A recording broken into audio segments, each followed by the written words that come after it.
புதுச்சேரி வானொலி நிலைய செய்திப் பிரிவு வழங்கும் செய்தி மலர்.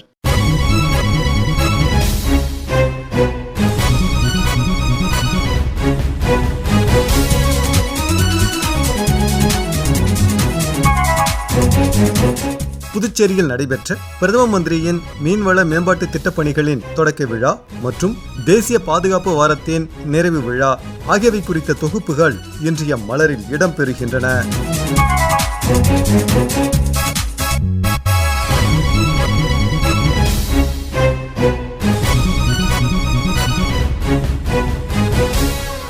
புதுச்சேரியில் பிரதம மந்திரியின் மீன்வள மேம்பாட்டு திட்டப்பணிகளின் தொடக்க விழா மற்றும் மீனவர்களுக்கு நலத்திட்ட உதவிகள் வழங்கும் விழா கடந்த புதன்கிழமை அன்று நடைபெற்றது.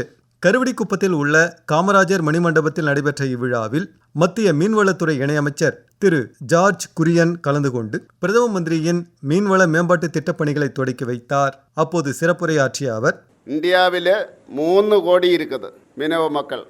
അപ്പോൾ അതുകൊണ്ട് പ്രധാനമന്ത്രി ലക്ഷ്യം വെക്കുന്നു മീനവ മക്കളുടെ വരുമാനം ഉയർത്തണം. കഴിഞ്ഞ 10 വർഷം ഇന്ത്യയുടെ പ്രൊഡക്ഷൻ 95 ലക്ഷം ടണ്ണിൽ നിന്ന് 184 ലക്ഷം ടൺ ഉയർന്നു. അതുപോലെ അക്വാകൾച്ചർ മീൻ വളർത്തൽ 2014 26 ലക്ഷം ടൺ, ഇപ്പോൾ 77 ലക്ഷം ടൺ ഉയർന്നിരിക്കുന്നു. ഇതിന് എന്താണ് പണിയത്? ബ്ലൂ റെവല്യൂഷന് വേണ്ടി 3000 കോടി രൂപ കൊടുത്തു. FIDF 7500 കോടി രൂപ കൊടുത്തു. PMMSY 20050 കോടി രൂപ മീനവ മക്കൾക്ക് മോഡി ഗവൺമെൻറ് കൊടുത്തു. സഹയോജന 6000 കോടി കൊടുക്കുന്നു. അതുകൂടാതെ ഫിഷിംഗ് ഹാർബർ, പുതുശ്ശേരിക്ക് 2 ഹാർബർ 100% ഫ്രീ. അതുപോലെ തന്നെ KCC Kisan credit card loan 3 ലക്ഷം രൂപയായിരുന്നത് ഇപ്പോൾ 5 ലക്ഷമാക്കിയിരിക്കുന്നു. അത് മീനവ മക്കൾക്കും കിട്ടും. PMMSYയിൽ പുതുശ്ശേരിക്ക് 428 കോടി രൂപ മോഡിജി കൊടുത്തതാണ്. അതിൽ സെൻട്രൽ ഗവൺമെൻറ് 378 കോടി, ബാക്കി സ്റ്റേറ്റ് ഗവൺമെൻറ്. ട്രാൻസ്പോണ്ടർ 1 ലക്ഷം ബോട്ടുകളിൽ ഇൻസ്റ്റാൾ ചെയ്യുന്നു, ഫ്രീ. പോണ്ടിച്ചേരി 2300 ട്രാൻസ്പോണ്ടർ. എന്താണ് പ്രോഫിറ്റ് വഴി വരുന്നു? പ്രൊഡക്ഷൻ. അവർ കുടുംബത്തിൽ നിന്ന് ഈ മീനവ മക്കൾക്ക് മെസ്സേജ് കൊടുക്കാം. കടല് എല്ലൈക്കോട് താണ്ടുമ്പോഴത് മെസ്സേജ് വരും തമിഴിൽ. ശ്രീലങ്കയിൽ മോഡിജി എവിടെ പോയി? എന്ത് ചെയ്തു? 3500 പേരെയും മീനവ മക്കളെയും തിരികെ കൊണ്ടുവന്നു. മോഡിജി ചെയ്തതാണ്. നേരത്തെ അങ്ങനെയല്ലായിരുന്നു. മോഡിജി വന്നതിന് ശേഷം പൂർണ്ണമായിട്ടും 3500 മീനവ മക്കളെയും തിരിച്ചു കൊണ്ടുവന്നു. விழாவில் மீனவ சமுதாய மக்களுக்கு நலத்திட்ட உதவிகள் வழங்கி சிறப்புரை ஆற்றினார் துணைநிலை ஆளுநர் திரு கைலாஷ்நாதன். பாரத பிரதமரின் இந்த மீன்வள மேம்பாட்டு திட்டம் தேசிய அளவில் 2020 அறிமுகம் செய்யப்பட்டதில் இருந்து இந்திய மீன்வளத்துறை அபரிதமான வளர்ச்சியை கண்டு இருக்கிறது. மீன் உற்பத்தியில் உலகில் 2வது பெரிய நாடாக இந்தியா வளர்ச்சி அடைந்து இருக்கிறது. இது 2013-14 சுமார் 95 லட்சம் டன்னாக இருந்தது. இப்போது 23-24 இது 184 லட்சம் டன்னாக அதிகரித்து வருகிறது. அது மட்டுமல்லாமல் 23-24 ஆண்டில் மட்டும் சுமார் 18 லட்சம் மெட்ரிக் டன் மீன் உணவை நாம் ஏற்றுமதி செய்திருக்கிறோம். PMMSY போன்ற தொலைநோக்கி திட்டங்களின் பயனாக இந்த நிலையை அடைந்திருக்கிறோம் என்பதை நாம் மறக்க முடியாது. அதற்காக பாரத பிரதமருக்கு நாம் நன்றி சொல்லியாக வேண்டும். PMMSY என்ற உயிரோட்டமான திட்டத்தின் கீழ் திட்டப்பணிகள் என்று தொடங்கி வைக்கப்படுகிறது. இந்த திட்டப்பணிகள் மீன்வளத்துறையில் தொழில் வாய்ப்புகளை உருவாக்கும். இந்த துறையில் தொழில்நுட்ப பயன்பாட்டை மேம்படுத்தும், ஏற்றுமதியை ஊக்குவிக்கும் என்பதை விட புதுச்சேரி மாநிலத்தில் உள்ள மீனவ சமுதாய மக்களின் வாழ்வாதாரத்தை பலப்படுத்தும். கடலோர கிராமங்களின் வளர்ச்சிக்கு பெரும் ஆதாரமாக இருக்கும். வேலை வாய்ப்புகளை உருவாக்கி மீனவர்களின் பொருளாதார சூழ்நிலையை மேம்படுத்தும் என்பதுதான் உண்மை. மீனவர்களுக்கு வழங்கப்படும் நலத்திட்ட உதவிகள், பாதுகாப்பு உபகரணங்கள், டிரான்ஸ்பாண்டர்கள் அவர்களுக்கு பாதுகாப்பு நம்பிக்கையும் தந்து அவர்களுடைய வாழ்க்கை தரம் உயர வழி வகுக்கும். இன்று கடலோர கிராமங்களில் கால்நிலை மாற்றத்தை தாங்கும் படியான வீடுகள், கட்டிடங்களை கட்டி தருவதற்கான முயற்சி அரசு எடுத்து வருகிறது. மீன் வளத்தை மேம்படுத்த கடலில் செயற்கை பாறைகள் அமைக்கப்படுகிறது. பாரம்பரிய மீன்பிடி தொழிலை ஊக்குவிக்க கடல் பாசி என்ற கடல் கூண்டு மீன் வளர்ப்பு முறை அறிமுகம் செய்யப்படுகிறது. மினி ஹார்பர் என்று சொல்லப்படும் மீன் இறங்கும் தளம் அமைக்கப்படுகிறது. இதில் ஆழ்கடல் மீன்பிடி படகுகள் வழங்கும் திட்டத்தை முக்கியமான நான் குறிப்பிட விரும்புகிறேன். விழாவில் புதிதாக 1000 மீனவர்களுக்கு ஓய்வூதியம் வழங்கும் பணிகளை தொடக்கி வைத்து உரையாற்றினார் முதலமைச்சர் திரு ரங்கசாமி. புதுச்சேரி அரசானது நம்முடைய மாநில மக்களுடைய நலனில் அக்கறை கொண்டு எத்தனையோ திட்டங்களை கொண்டு வந்திருக்கின்றது. குறிப்பாக நம்முடைய தாழ்த்தப்பட்ட இன மக்களுக்கான திட்டங்கள் பல உண்டு. அதே போன்று மீனவ சமுதாய மக்களுக்கான திட்டங்கள் எத்தனையோ இருக்கின்றது. நம்முடைய மீனவ சமுதாய மக்கள் மிகவும் மகிழ்ச்சியோடு இருக்கின்ற நிலையில் புதுச்சேரி இருப்பார்கள் என்பதில் எனக்கு எந்தவித ஐயமும் இல்லை. ஏனென்று சொன்னால் அவர்கள் எங்களுடைய அரசை அணுகி அவர்களுக்குரிய கோரிக்கைகளை முன்வைக்கும் பொழுது அதை நிறைவேற்றி கொடுக்கின்ற ஒரு அரசாகத்தான் எப்பொழுதும் இந்த அரசு இருந்து கொண்டிருக்கின்றது. எப்பொழுதும் மறுப்பு சொன்னதே கிடையாது என்பதை நீங்கள் அனைவரும் நன்றாக அறிவீர்கள்.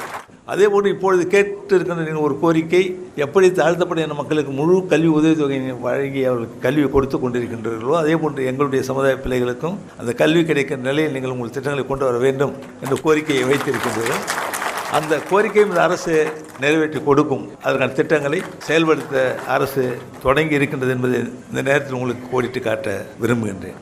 கடல் அரிப்பு என்பது மிக மிக முக்கியமான ஒரு பிரச்சனையாக இருந்து கொண்டிருக்கிறது. கடலுடைய அரிப்பால் நம்முடைய இடங்கள் அழிந்து கொண்டே வருவதை நாம் பார்க்கணும். பல குடும்பங்கள் பாதிக்கப்பட்டு வருவதை நாம் பார்க்கணும். கேரசிட்டிகுளம் காலப்பட்டு தொடங்கி மூர்த்தி வரையும் சரி, அந்த கடலோர பகுதிகளெல்லாம் கடல் அரிப்பால் பிரச்சனை என்பது இருந்து கொண்டிருப்பதை நாம் காணுகிறோம். முழுமையாக அந்த கடல் அரிப்பை தடுப்பதற்கு நடவடிக்கை அரசு எடுப்பதற்குரிய திட்டங்களை கொண்டு வந்திருக்கின்றது. அதற்கு மத்திய அரசு நமக்கு உதவி செய்து கொண்டிருக்கின்றது. நம்முடைய அரசு இத்தனை திட்டங்களையும் குறிப்பாக புதுச்சேரி மீனவ மக்களுக்காக சுமார் 123 கோடி ரூபாய் கடந்த ஆண்டு செலவு செய்திருக்கின்றோம். இந்த ஆண்டு அதை உயர்த்தி இருக்கின்றோம். அதை முழுமையாக செலவு செய்வதற்கு நடவடிக்கையும் அரசு எடுத்து வரும். அதற்கான நிதி உதவியை நம்முடைய மத்திய அரசானது நமக்கு எப்பொழுதும் செய்து கொண்டிருக்கின்றது. மத்திய அரசுடைய உதவியோடு நம்முடைய திட்டங்களை எல்லாம் நாம் சிறப்பாக செய்து கொண்டு வருகின்றோம். புதுச்சேரியுடைய வளர்ச்சி என்பதற்கு மத்திய அரசுடைய உதவி என்பது மிக அவசியமான ஒன்று.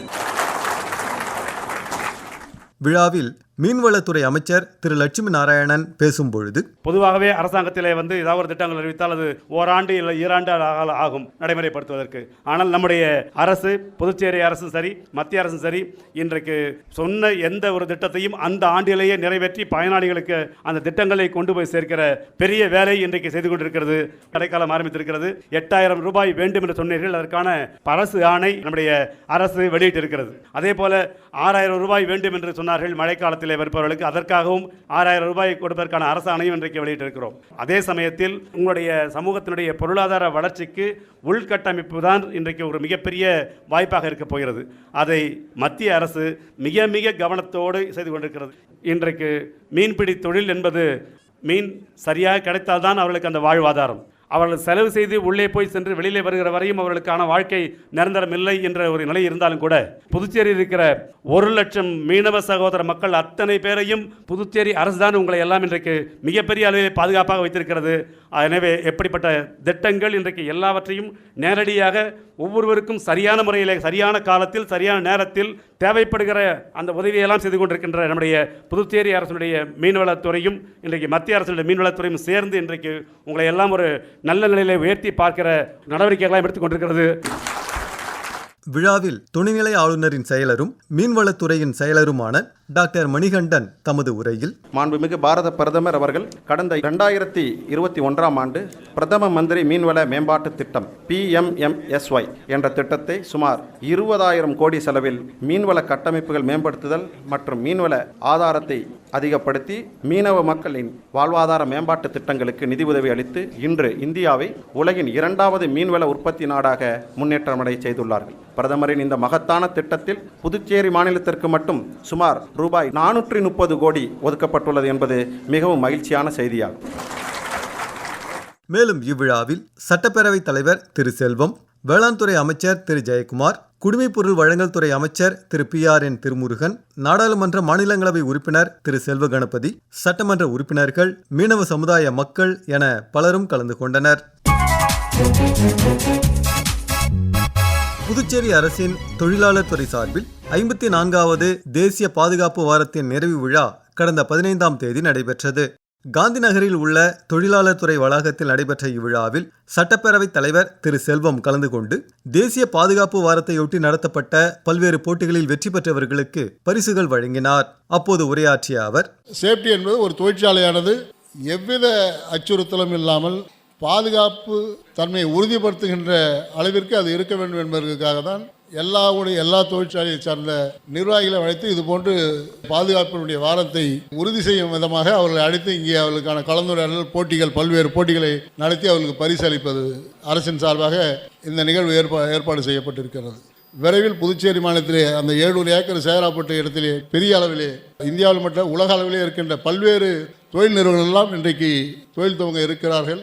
அப்படி தொழில் துவங்கினாலும் அது புதுச்சேரி சேர்ந்த இளைஞர்களுக்கு வேலை வாய்ப்பை உறுதி செய்கின்ற ஒரு நிலையும் நீங்கள் உருவாக்கி தர வேண்டும். இங்கே வந்திருக்கின்ற தொழிற்சாலையை சேர்ந்த அத்தனை நிர்வாகிகளையும் வேண்டுகோளாக வைத்து தொழிற்சாலையுடைய பாதுகாப்பு முக்கியம், அதில் பணிபுரிகின்ற தொழிலாளிகளுடைய உயிர் முக்கியம், அவற்றையும் சேர்த்து இந்த வார விழாவிலே கலந்து கொண்டு வெற்றி பெற்ற அத்தனை தொழிலாளர்களுக்கும் என்னுடைய வாழ்த்துக்களையும் பாராட்டுகளையும் சொல்லி விடைபெறுகிறேன். நன்றி, வணக்கம். மேலும் இவ்விழாவில் அரசு கொறடா திரு ஆறுமுகம் என்கிற ஏகேடி, தொழிலாளர் நலத்துறை செயலர் திரு ஜெயந்த்குமார் ரே, தொழிலாளர் துறை ஆணையர் திரு யாசம் லட்சுமி நாராயண ரெட்டி, பல்வேறு தொழிற்சாலைகளின் பிரதிநிதிகள் என பலரும் கலந்து கொண்டனர்.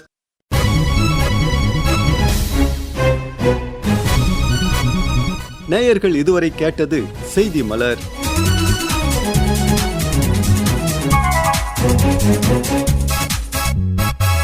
அமைப்பு பிபின் எஸ் நாத்.